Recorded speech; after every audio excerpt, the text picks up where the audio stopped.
Railway अपघातामध्ये दोनही पाय गमावलेली युवती एव्हरेस्ट सैर करण्याचं स्वप्न पाहते, शक्य आहे का?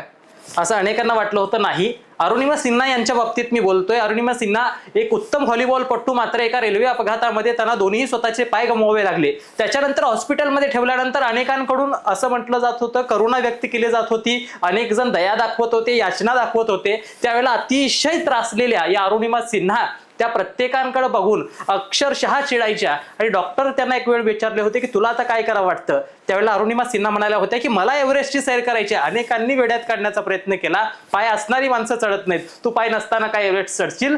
मात्र तरी सुद्धा कृत्रिम पायांच्या बळावरती याच अरुणिमा सिन्हा पुढे जगामध्ये त्या एव्हरेस्टच्या सैर करतात आणि जगाला एक चांगला संदेश देतात की पाय नसले तरी सुद्धा तुमची स्वप्न मोठी असली तर तुम्ही कुठेही पोहोचू शकता. त्यामुळे तुमची स्वप्न मोठी ठेवा. अनेक जण टीका करणारे, अनेक जण याचना करणारे, अनेक जण करुणा दाखवणारे येतील, पण तुमची स्वप्न ही प्रचंड मोठी असली पाहिजेत, ती ठेवाल हीच आशा. बाकी असेच व्हिडिओ पाहण्यासाठी चॅनल सबस्क्राईब, फॉलो करायला विसरू नका.